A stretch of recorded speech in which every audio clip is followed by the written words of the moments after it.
The morning everything changed, I was wearing my grandmother's pearls and a dark blue dress that cost more than most people's monthly rent. Not that anyone in Davidson and Mitchell Law noticed. To them, I was just Sophia Barrett, the efficient but unremarkable executive secretary who'd been managing their office for the past 8 years. If they'd bothered to look closer, they might have wondered why someone with an MBA from Wharton and a real estate empire worth 9 figures was just anything. But people see what they expect to see, and Jeffrey Davidson had always expected to see nothing more than a secretary. I straightened papers on my desk, solid mahogany that had been here longer than most of the junior partners, and reviewed the morning schedule. Board meeting at 9:00 a.m., where they'd be discussing the firm's expansion plans. Plans I'd helped craft, though my name appeared nowhere on the proposals. "Coffee, Sophia," Jeffrey called as he swept past my desk, our manna suit perfectly pressed, ego perfectly inflated. "The good stuff, not that break room garbage. And make sure the Harrison files are ready for the meeting." I smiled politely.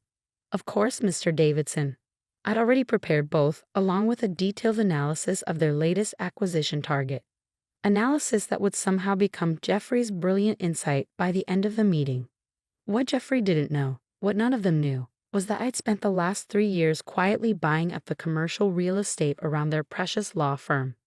Building by building, through various shell companies and investment trusts, I'd assembled a portfolio that included not just their office tower, but half the prime properties in downtown Seattle. The previous building owner, old Mr. Matthews, had been looking for a quiet sale. Someone who maintained the property's integrity rather than flip it for quick profit. We closed the deal over dinner at my penthouse last week, sharing stories about how many people underestimated us both.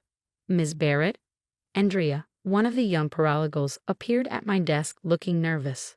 The promotion committee wanted me to deliver this. She handed me an envelope, her expression sympathetic. I already knew what it contained. I'd seen the committee's notes, heard their dismissive comments. Just a secretary, they'd said. Competent but not partner material. Inside was a form letter, thanking me for my interest in the junior partner position, but regretfully informing me that they'd chosen to go in another direction. That direction, I knew, was Bradley Thompson IUI, fresh out of law school with mediocre grades but excellent family connections. "Thank you, Andrea," I said, tucking the letter into my desk drawer. She lingered, clearly wanting to say more. "It's not fair," she finally burst out. "You basically run this place. Everyone knows it." I met her eyes, seeing in them the same fire I'd had at her age. "Life rarely is fair, Andrea, but it is interesting." The board meeting started precisely at 9:00 a.m. I sat in my usual corner, taking notes while the partners discussed their grand plans for expansion.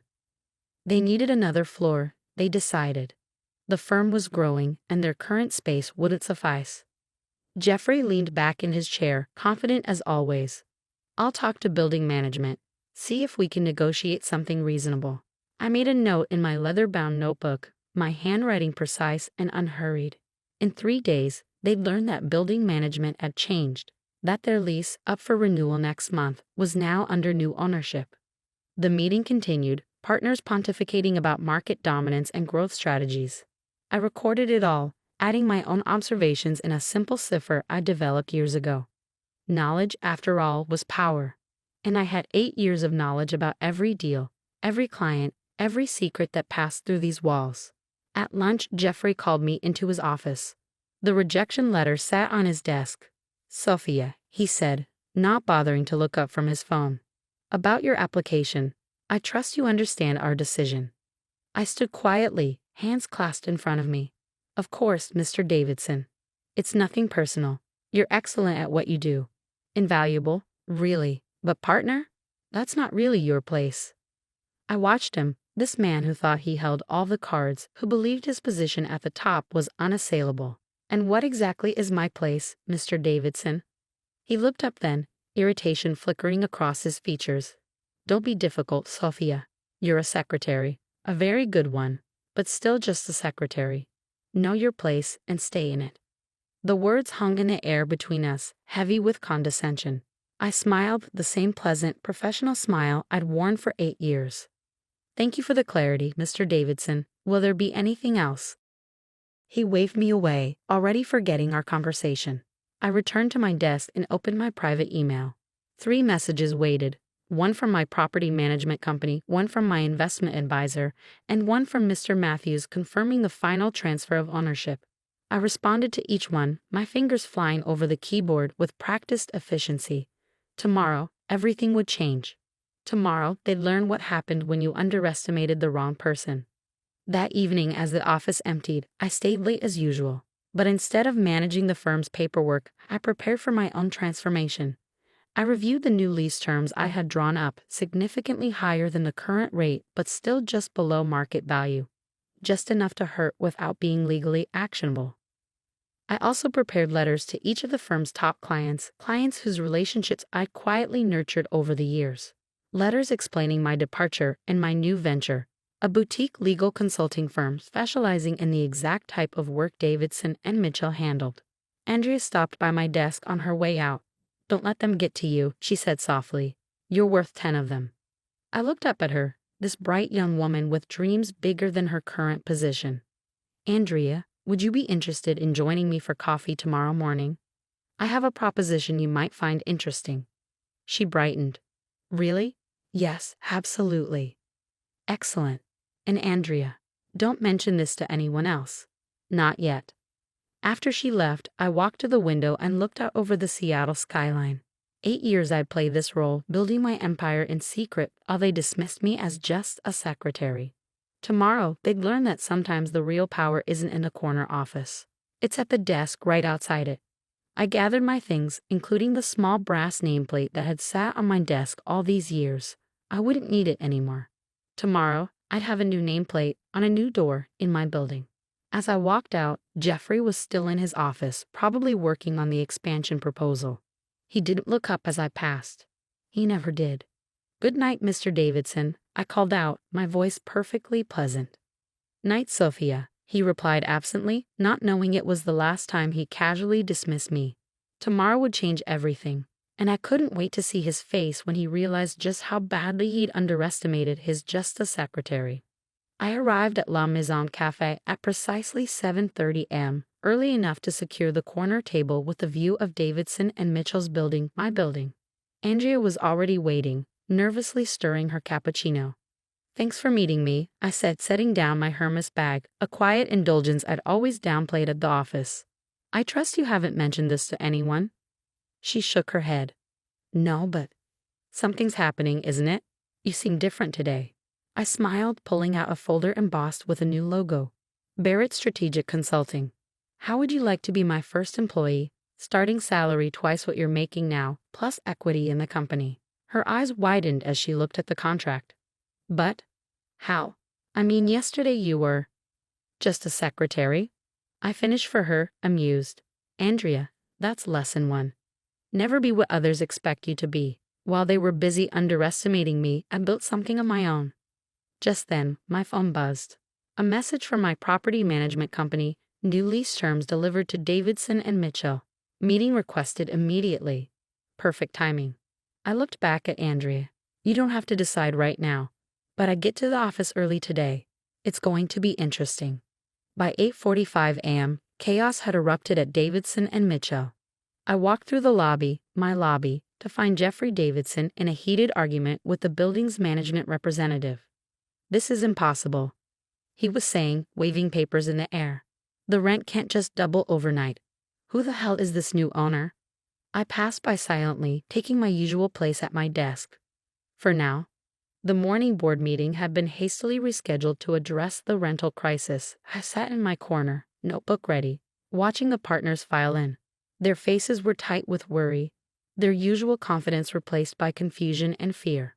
"This is outrageous," Jeffrey began, standing at the head of the table. "Some mystery buyer has acquired the building and is trying to force us out with these ridiculous terms. We need options, people. We could look at other properties," Bradley Thompson Ayala suggested, shooting a smug glance my way. He'd been particularly pleased about getting the promotion over me. "In this market," another partner scoffed, "everything comparable is either occupied or even more expensive. Plus, moving would cost a fortune." "What about legal action?" Jeffrey demanded. "There must be something." Actually, I said quietly, speaking up for the first time in 8 years of board meetings. The new terms are completely legal. I made sure of that.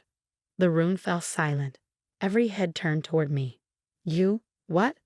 Jeffrey asked, his face reddening. I stood smoothing my designer dress. No more hiding my success in modest outfits. The new owner reviewed all options carefully before setting the new terms. Everything is well within market rates and legal parameters. How would you know that? Bradley sneered. I smiled, reaching into my bag for a stack of documents. Because, Mr. Thompson, I am the new owner, not just of this building, but of the entire block, and several others downtown. The silence that followed was absolute. I could almost hear their minds racing, re-evaluating every interaction, every dismissive comment, every time they called me just a secretary. That's impossible, Jeffrey sputtered. You're a secretary? No, Mr. Davidson. I was pretending to be a secretary while building my real estate empire. There's a difference. I began distributing the documents. These are your options. Option 1. Accept the new lease terms, effective immediately. Option 2. Vacate the premises within 60 days as per the original lease agreement. Bradley jumped up. This is blackmail. This is business, I corrected him. The same business you claimed I wasn't qualified to participate in when you denied my partnership application. One of the senior partners, Elizabeth Chen, had been studying me with newfound respect. How long? She asked quietly. How long have you owned? 3 years for my first building, I replied. This one officially became mine last week. Perfect timing, wouldn't you say? Jeffrey had collapsed into his chair, his face ashen. Why? He managed. Why work as a secretary if you owned? Knowledge is power, Mr. Davidson. You taught me that, though not in the way you intended. Every client meeting, every deal, every secret that passed through this office, I learned from all of it, built on it. While you were busy looking down on me, I was looking at the bigger picture. I walked to the window, my window now, and gazed out at the city skyline. By the way, I'm resigning, effective immediately, though I suspect you figured that out. You can't do this, Jeffrey said, but his voice had lost its usual authority. We'll fight it. I turned back to face them. You can try, but consider this. I know every weakness in this firm, every ethical gray area, every questionable decision, every client you've overcharged or underserved. I've documented it all. I padded my notebook. 8 years of notes, gentlemen. Care to test how detailed they are? The threat hung in the air, unspoken but clear. They could fight me, but they wouldn't win. Elizabeth Chen stood up. I'd like to speak with Ms. Barrett privately, she announced. And I suggest the rest of you start seriously considering those options she presented. As the others filed out, looking shell-shocked, Andrea appeared at the door. She was carrying a box of her belongings. I quit, she announced, grinning. I'm accepting that job offer, Ms. Barrett, if it's still open. It absolutely is, I replied. And please call me Sophia. The rest of that morning passed in a blur of activity. Word spread quickly through the office. The quiet secretary, who'd been invisible for so long, was suddenly the most powerful person in the building, literally. By lunch, 3 more employees had resigned to join my new venture. By afternoon, 2 of Davidson and Mitchell's biggest clients had requested meetings with me. I sat in my old desk one last time, watching Jeffrey pace in his office, making frantic phone calls. He tried calling his own real estate contacts, only to discover I owned most of the suitable properties in the area. He tried threatening legal action, only to have his own attorneys remind him of how much I knew about the firm's operations. He even tried appealing to my sympathy, sending Elizabeth to negotiate.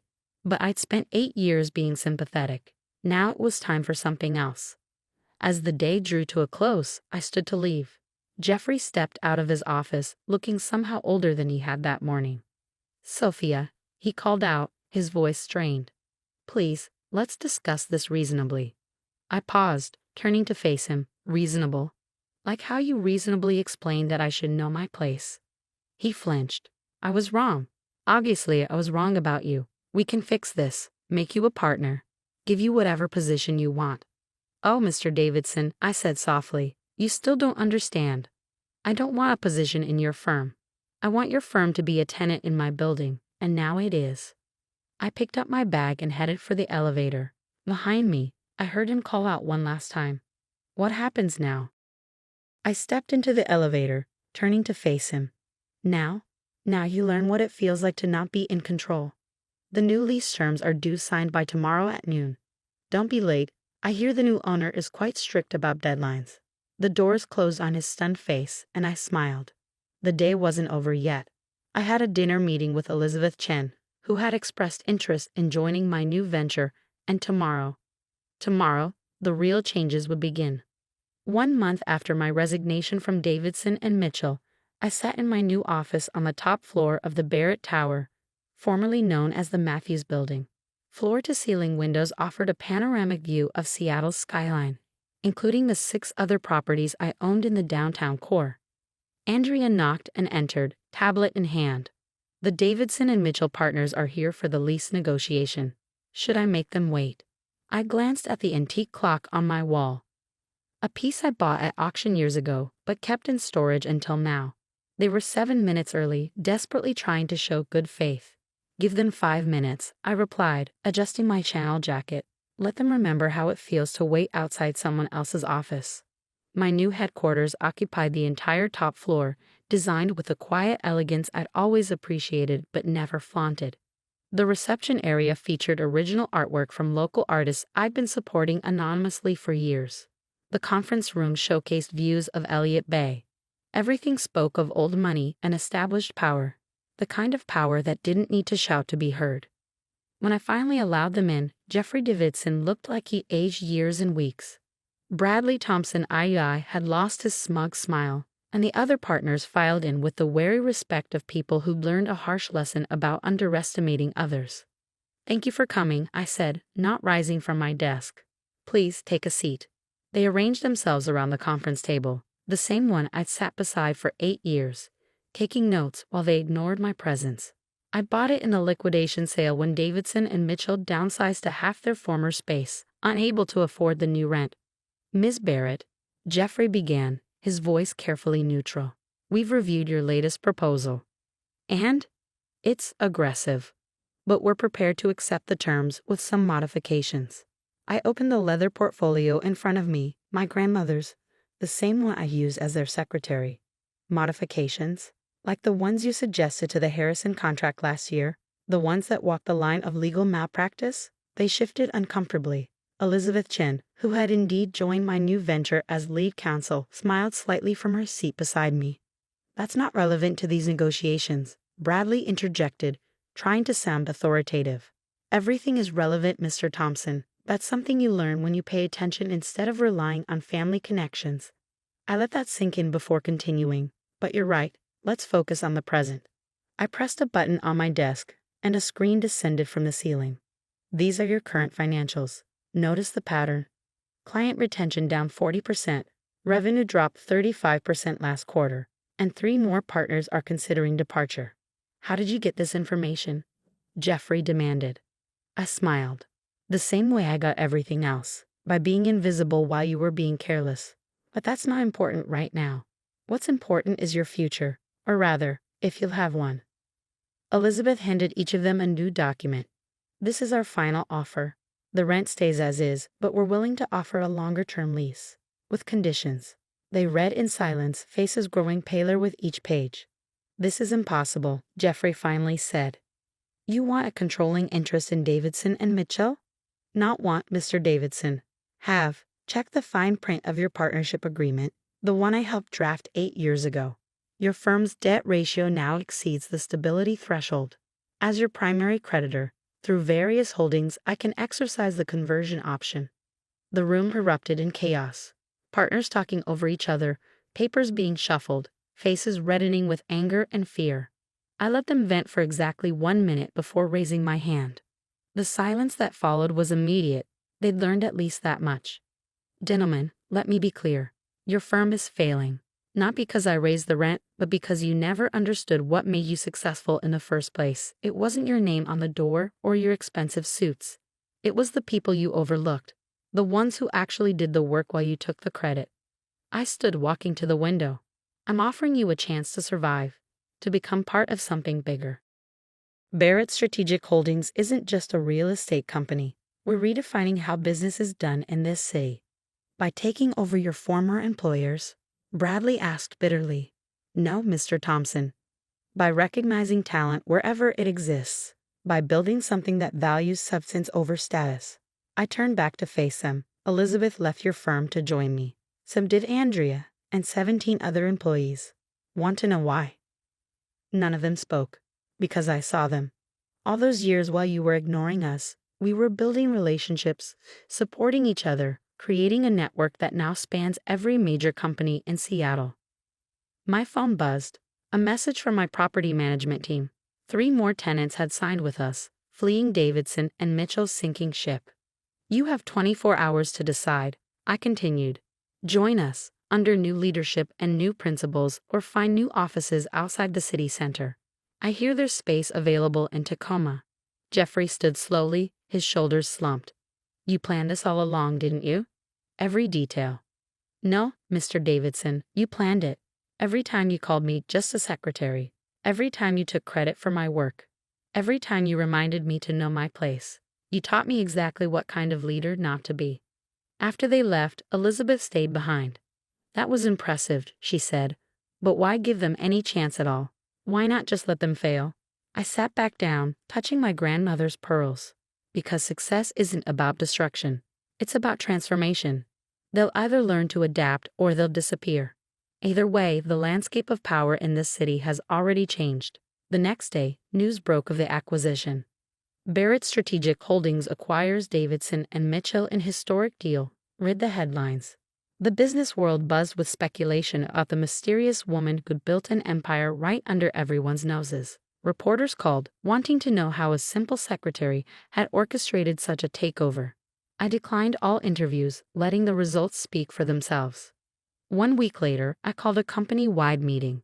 The old Davidson and Mitchell staff, now Barrett Strategic employees, filled the auditorium.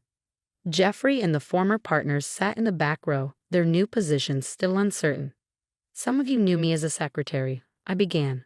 Others as your landlord. Now you know me as your CEO. But titles aren't what matter here. What matters is vision, dedication, and the courage to be more than what others expect of you. I gestured to Andrea, now my chief of operations, and Elizabeth, my general counsel. Look around. The people you once overlooked are now your leaders, not because of their names or their connections, but because of their talent and their integrity. In the following months, Barrett Strategic Holdings transformed Seattle's business landscape.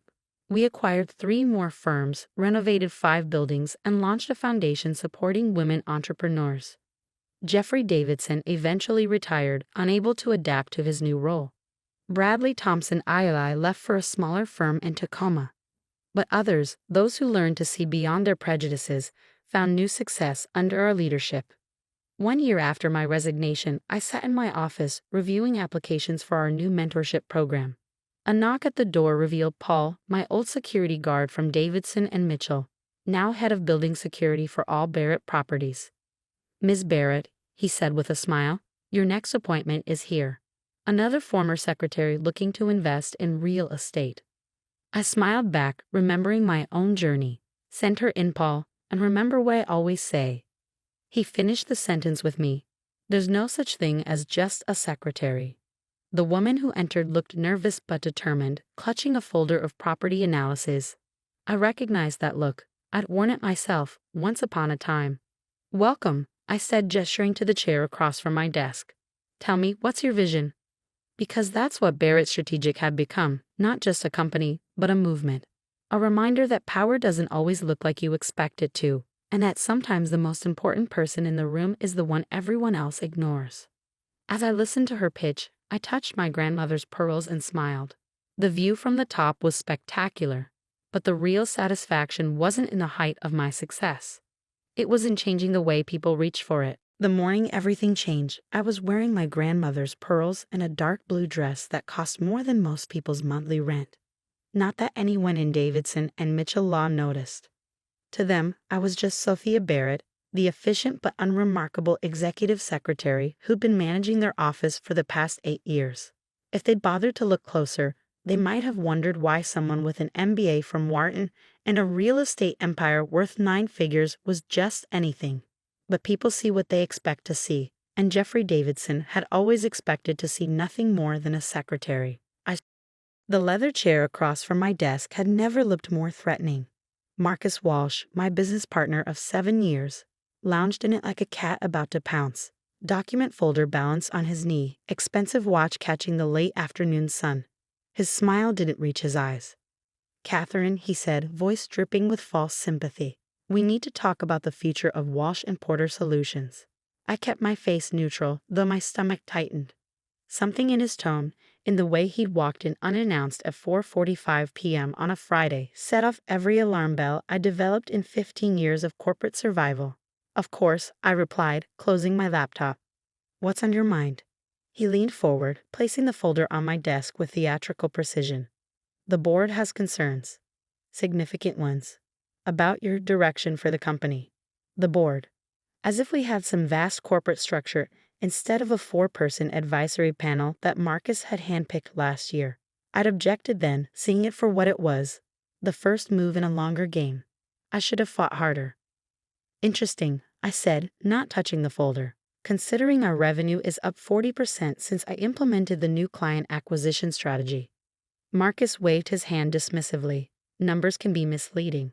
We're talking about vision, Catherine. The bigger picture." He paused, studying me like a specimen under glass. "The board feels, and I agree, that your approach is too cautious, too traditional." I almost laughed. Cautious. That's what they called building sustainable client relationships and maintaining quality control. Unlike Marcus's approach of chasing quick wins and cutting corners, which had nearly bankrupted us twice before my cautious strategies saved us. "The market's changing," he continued. "We need to be aggressive. Take bigger risks. The board has approved a new direction." He tapped the folder. "One that, unfortunately, doesn't include you in a leadership position." There it was, the knife, finally showing itself after months of shadow play. "You want to buy me out," I said flatly. His smile widened. "Smart as always, Kate. Though want isn't quite accurate. This isn't a negotiation." I opened the folder. The numbers hit me like a physical blow.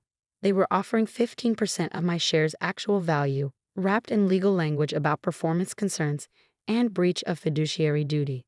Complete fabrication, but expensive lawyers can make fiction sound remarkably legitimate. "This is absurd," I said, my voice steady despite the rage building in my chest. "I built half this company. Our biggest clients are my relationships." "Were your relationships," he corrected smoothly. "Check page 3. The board has already voted to remove you from all client accounts. As of Monday, they'll be working directly with me."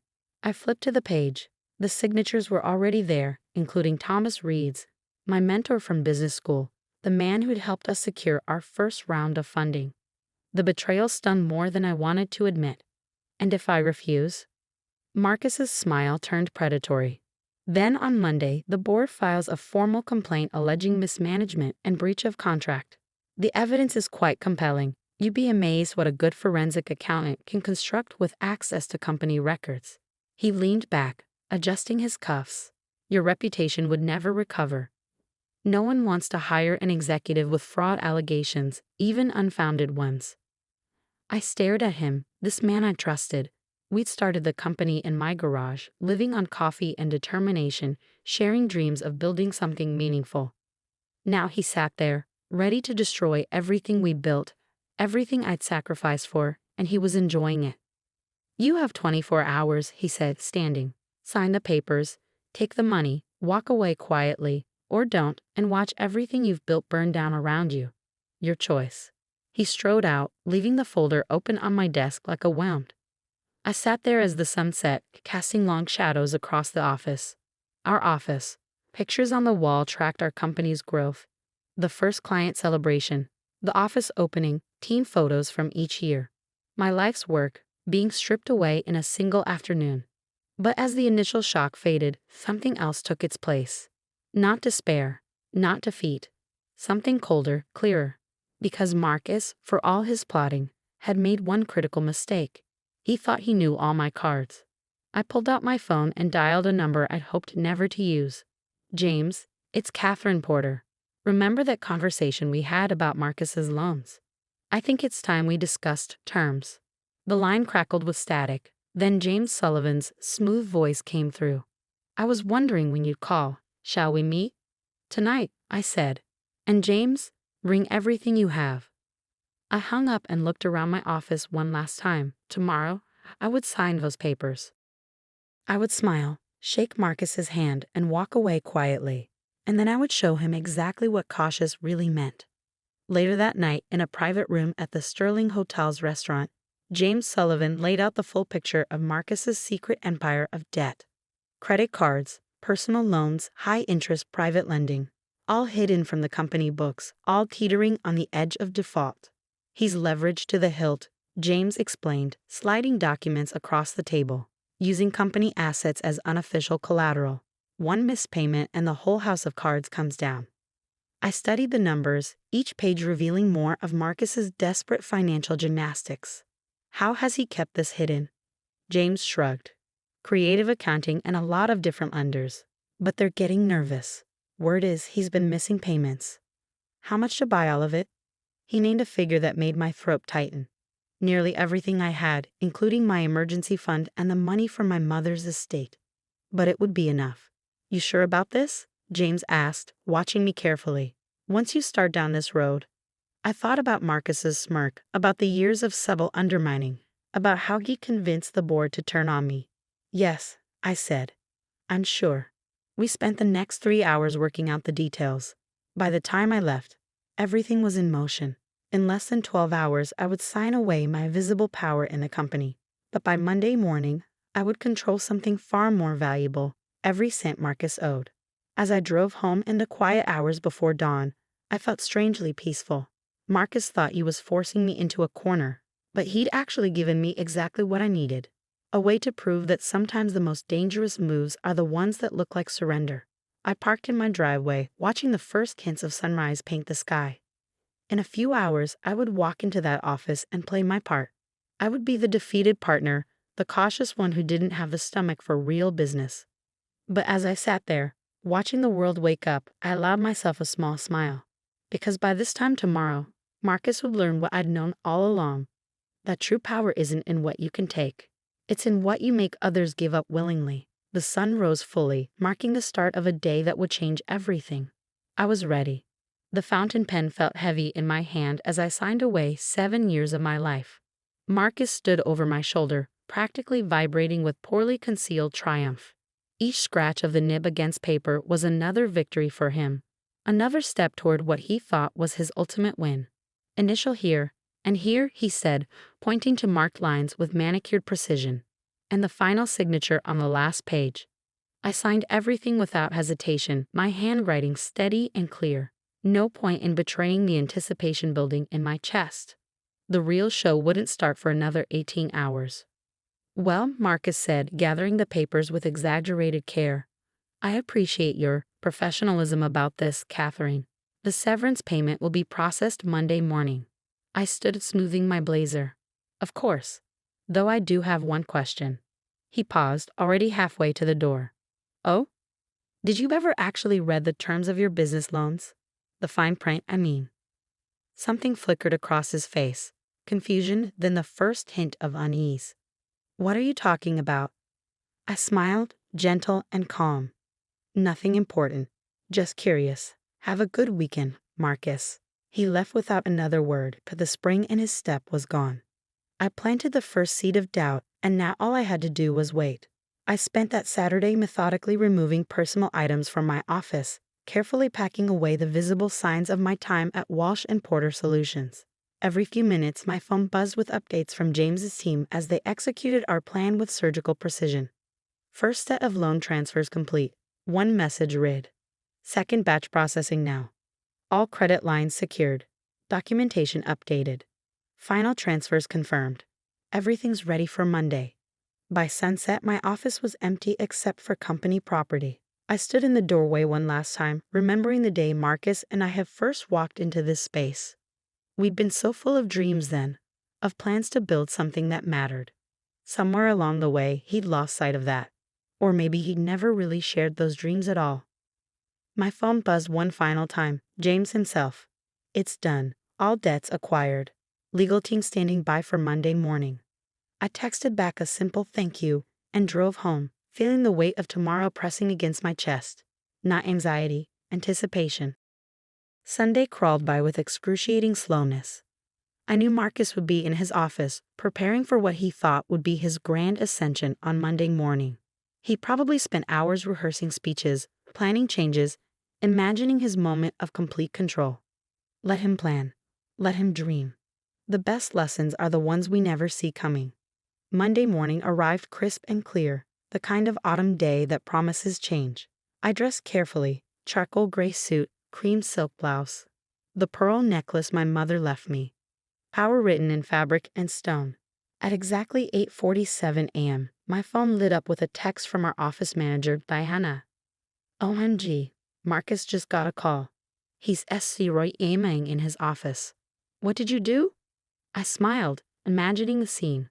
Right about now, Marcus would be learning that every single one of his loans, personal and business, had been purchased by a new creditor. One who was calling in all his debt immediately, as was their legal right under the terms he'd never bothered to read carefully. At 9:03 a.m., another text. He's trying to call his bank. They keep transferring him to different departments. His face is purple. I sat in my home office, sipping coffee, watching the drama unfold through the steady stream of messages from other employees. Marcus attempting to reach his financial advisor. Marcus shouting at his assistant to get his lawyer on the phone. Marcus slowly realizing that every financial lifeline he counted on had disappeared. At 9:45 a.m., James called. He just figured out it was you, he said, amusement clear in his voice. Demanded to know how you could possibly have the resources to buy his debt. I explained that when someone has been quietly building a separate investment portfolio for years, they can do surprising things. I leaned back in my chair. How did he take that? Not well. Especially when I explained the terms of repayment. Another text from Diana. Board members arriving for emergency meeting. Marcus looks like he's about to explode. Perfect timing. At 10:30 a.m., my phone rang. Marcus's name flashed on the screen. I let it go to voicemail. He called again, and again. Each time, I watched it ring out. Finally, a text. We need to talk. Now. I waited exactly 17 minutes before responding. I'm available for lunch. Sterling Hotel, noon. Private dining room. His reply was immediate. I'll be there. I spent the next hour reviewing the documents James had prepared, making sure every detail was perfect. This meeting wasn't about revenge. It was about reconstruction. At precisely noon, I walked into the Sterling's private dining room. Marcus was already there, sitting rigid in his chair, face tight with barely controlled rage. How? He demanded before I could even sit down. How did you do this? I took my time settling into my seat, smoothing my napkin across my lap. The same way I built our client relationships, Marcus. Carefully, methodically, cautiously. He leaned forward, hands clenched on the table. This is insane. You can't just buy someone's debt and demand immediate repayment. I'll fight this. Actually, I can. It's all in the terms you signed. Page 47. Paragraph 3 of your largest loan agreement. In the event of ownership transfer, the new creditor maintains the right to modify payment terms or demand immediate satisfaction of the debt. You really should read the fine print. I'll go bankrupt, he said, voice cracking slightly. Yes, I agree calmly. Unless we can reach an agreement. He stared at me, realization dawning. What do you want? I pulled out a folder, similar to the one he presented me with just days ago, and slid it across the table. Everything, I said simply. Your shares in the company, your board seats, complete control. You can't be serious. I am, and before you decide to fight this, remember, I now control every cent you owe. If you don't sign, I'll call in all the debt. Every loan, every credit line. By this time tomorrow, you'll be in bankruptcy court watching your entire life implode. His face went through a fascinating series of emotions: rage, disbelief, fear, and finally, defeat. My father built this company, he whispered. No, I corrected gently. Your father started it. We built it. And then you tried to steal it. I tapped the folder. Now you have a choice. Sign everything over to me and I'll restructure your debt. Give you reasonable terms, a path to pay it off.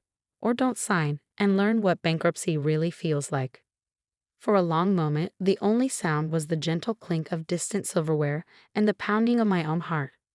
Then, slowly, Marcus reached for the folder. I watched him sign every page, each signature more defeated than the last. When he finished, he looked up at me with something close to admiration mixed with his hatred. "I underestimated you," he said quietly. "Yes," I agreed. "You did." He stood straightening his jacket with shaking hands. "What happens now?" "Now, you go back to the office and announce your immediate resignation. You tell everyone it's for personal reasons. You thank them for their time and you walk away. By the end of the day, your office will be empty. And if I don't," I smiled, "then everyone learns exactly why you're leaving. Every detail of your hidden debt. Every risky decision you tried to cover up. Every lie you told the board. Which version would you prefer?" He walked out without another word, leaving the signed documents on the table between us. I sat there for a long time after he left, letting the magnitude of what I just accomplished sink in. In less than 72 hours, I'd gone from nearly losing everything to gaining complete control. My phone buzzed. "Diana again. Marcus just announced he's leaving. Emergency all-hands meeting in 30 minutes. What is happening?" I stood gathering my things with careful precision. It was time for the next phase, rebuilding what Marcus had nearly destroyed. But first, I had an all-hands meeting to attend. After all, every good story needs a proper ending. The conference room hummed with nervous energy as I walked in. Every chair was filled, with more employees standing along the walls, all eyes fixed on the empty spot at the head of the table where Marcus usually held court. His dramatic resignation announcement had sent shockwaves through the office, and now everyone was waiting for the other shoe to drop. I took my seat quietly, noting the mixture of confusion and relief on people's faces. Many of them had expected me to be gone by now, stripped of power and position. Instead, here I was, calm and composed, while Marcus's desk was being cleared by building maintenance. Thomas Reed, my former mentor and board member, cleared his throat. "Given the unexpected circumstances, we should discuss immediate leadership transitions and—" Actually, I interrupted smoothly, sliding copies of the newly signed ownership documents across the table. "That's already been handled." The room fell silent as Thomas picked up the papers, his face going pale as he read. The other board members leaned in, their expressions shifting from confusion to shock as they realized what they were seeing. This gives you controlling interest," Thomas stammered. "How did you—" "The details aren't important," I said, my voice carrying clearly through the stunned silence. "What matters is moving forward, and to do that, we need to address the cancer that's been growing in this company." I stood buttoning my blazer with deliberate precision. For the past year, Marcus has been making increasingly risky financial decisions, hiding debt, and undermining client relationships. He convinced this board to support his attempt to force me out, not because I was ineffective, but because I was the only one asking questions about his methods. Thomas wouldn't meet my eyes. None of the board members would. "That ends today," I continued. "I'm dissolving the current board, effective immediately. New members will be appointed within 30 days, chosen for their expertise and integrity, not their willingness to rubber stamp bad decisions." One of the junior board members, Peterson, started to protest. I cut him off with a raised hand. "You might want to check your email before objecting, James. The SEC would be very interested in those trades you made right after Marcus shared confidential company information last month." He shut his mouth so fast his teeth clicked. I turned to address the wider room. "To everyone else, I want to be clear. This is a fresh start. No more hidden agendas, no more politics, no more watching good work get buried under bad leadership. From now on, we succeed or fail based on merit, not manipulation." Diana, our office manager, was the first to break into a smile. Others followed, the tension in the room slowly transforming into something else. Hope, maybe, or relief.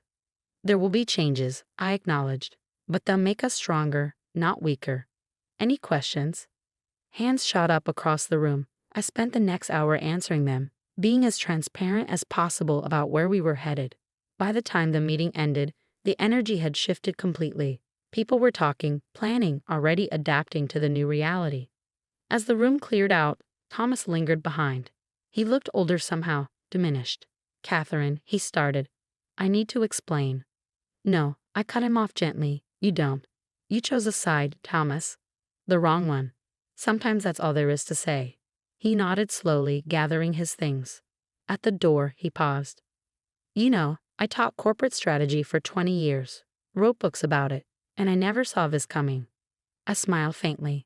That's because you were looking for aggression, not patience. Sometimes the quietest moves are the most decisive. After you left, I sat alone in the conference room, looking out over the city skyline. The same view I'd stared at countless times while Marcus held forth about his grand visions. Now it was my view, earned through careful planning and perfect timing. My phone buzzed. A message from James Sullivan. Just heard from Marcus's lawyer. He's not going to fight the transfer. Smart man, finally. I typed back a quick, "Thank you for everything," and stood smoothing my skirt. Time to get to work. The next few weeks passed in a blur of activity. I appointed a new board, bringing in experienced leaders who shared my vision for sustainable growth. We conducted a full audit of the company's finances, cleaning up the mess Marcus had left behind. Every day brought new discoveries of his mismanagement, but also new opportunities to rebuild stronger. Client meetings were particularly satisfying. Many of them had been nervous about Marcus's aggressive tactics, but were visibly relieved to work with me directly again. 3 major accounts that had been considering leaving renewed their contracts within the first month. One afternoon, about 6 weeks after the takeover, I received an unexpected visitor. Sandra Walsh, Marcus's mother and the widow of our company's founder, appeared in my office doorway. "Do you have a moment?" she asked quietly. I gestured to the chair across from my desk, the same one where Marcus had sat to deliver his ultimatum that felt like a lifetime ago. Sandra settled in, studying me with clear, intelligent eyes. "I've been watching," she said finally, "what you've done with the company, the changes you've made." I waited, keeping my expression neutral. "William, my husband, would have approved," she continued. "He always said the measure of a business isn't in its profits, but in its foundation." Marcus never understood that.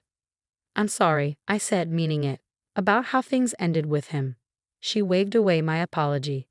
"Don't be. My son made his choices. But I'm not here about him. I'm here about the future." She reached into her bag and pulled out a folder. So many important moments in my life lately had involved folders, and placed it on my desk. "William left something in trust," she explained. "A separate set of patents from his early work. They weren't part of the company assets because he wasn't sure they'd ever be viable. But with the new technologies available now." I opened the folder and began reading. With each page, my excitement grew. The applications for these patents in today's market were staggering. "Why are you showing me this?" I asked finally. Sandra smiled, her first real smile of the meeting. "Because you understand what William understood. That business isn't about quick wins or power plays. It's about building something that lasts." She stood, straightening her jacket. "The patents are yours if you want them. Use them well." After she left, I sat back in my chair, the folder open before me. Through my office windows, I could see our team working, talking, collaborating with new energy. The shadow of Marcus's leadership was finally fading, replaced by something brighter, more sustainable. My phone buzzed with a news alert. Marcus had taken a position with a small firm in Arizona, far from the circles of power he'd once dominated. I found I didn't care. He was part of the past, and I was focused on the future. That evening, as I walked through the office before heading home, I passed the wall of company photos. Marcus's face still appeared in many of them, a reminder of where we'd started. But instead of removing them, I'd ordered a new installation, a timeline of our company's evolution, including the recent changes. Because every story needs its turning points, its moments of truth. Deanna caught me studying the display. "Should we take down the old photos?" she asked hesitantly. I shook my head. "No, they're part of our history. But more importantly, they're a reminder." "Of what?" "That sometimes the strongest response to a threat isn't fighting back immediately. It's waiting, watching, and choosing the perfect moment to show your true power." She nodded thoughtfully. "You know, everyone thought you were just going to accept it. When Marcus tried to push you out, they said you were too—" what was the word they used? "Cautious?" I suggested with a small smile. "Yeah, that's it." She grinned. "Guess they learned." Indeed they had. And so had I. 6 months after Marcus's departure, Walsh and Porter Solutions was transformed. Our client base had grown by 30%, employee satisfaction scores were at an all-time high, and the new patents we developed from William Walsh's trust were revolutionizing our industry. I sat in my office, my rightfully earned office, reviewing quarterly reports when an email arrived from an unfamiliar address. The subject line read simply, "You were right." It was from Marcus. "I underestimated you," he wrote. "Not just your strategy, but your vision. The company is stronger now than it ever was under my leadership. I won't ask for forgiveness, but I wanted you to know you proved me wrong about everything, including what real power looks like." I closed the email without responding. Some victories don't need acknowledgement. They simply need to be lived. Looking out over the city as the sun set, I thought about power, real power. Not the kind that comes from forcing others to submit, but the kind that comes from building something so strong that others choose to follow. Marcus had never understood the difference. But I did, and now so did everyone else.